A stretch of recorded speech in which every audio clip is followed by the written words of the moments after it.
Alrighty, in this tutorial video, I'm going to be showing you how to do the lazy daisy stitch. So as you can see, I have this water-soluble pattern on here just to help me guide where the petal should go, but you can do it without. It just typically ends up in a little bit more even flower if you do this. So I'm just going to come up through the middle here, and then just pull out. Typically, I like to go around to where I can hold my thumb here to keep the string out of the way and keep it from crossing over each other. And then, let's see, so that's going to create a little bit of a loop here. There we go. Then you're going to want to come up through the top of the flower. So wherever you want the petal to end, you're going to come up through there and pull that almost tight. Once you start that loop, like see that loop forming, you want to make sure to slow down a little bit so you don't pull it too tight where it ends up just looking like a star. And then you're going to go back through exactly like how you do in the middle, but make sure you want to get as close to where you came out as you can. That way this stitch is meant to be kind of invisible. It's just there to hold the petal shape. There you have your first little petal.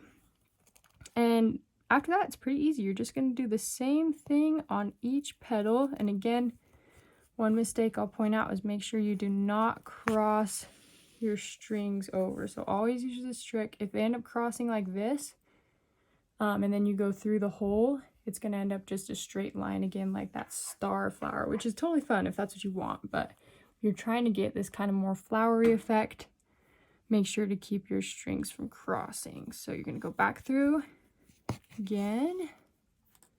See, sometimes it'll get caught on the fabric. And if you're doing this on jean pockets or something super cute, just make sure you're staying through one layer of fabric.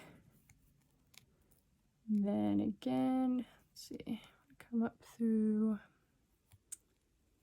the top of the petal.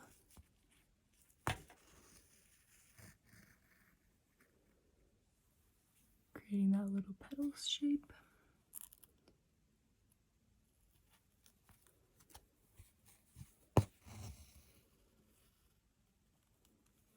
Okay, you can see that one a little bit flatter petal, but still good.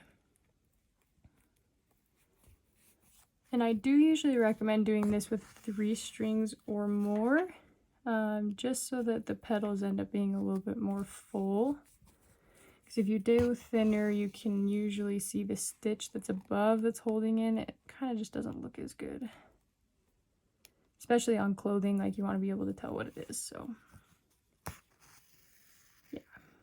If you're viewing this video, you probably got the little Lazy Daisy jean kit, which is so fun.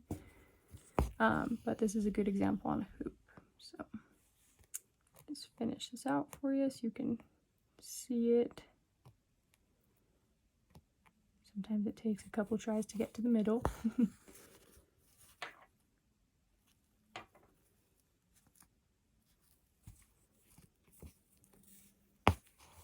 And it will start getting a little bit tougher when you have more threads in the middle. Don't worry, just try and avoid going through the knot. I found that that typically has the hardest time and eventually just causes problems. So pulling that loop.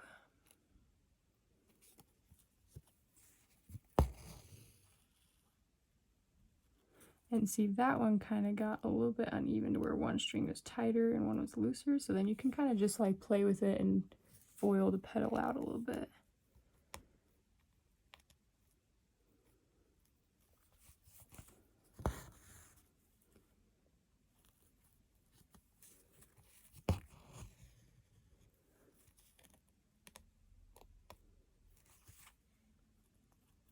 Sometimes I'll pull the string over like that when it starts to get a little bit shorter, just because it makes it a little bit easier.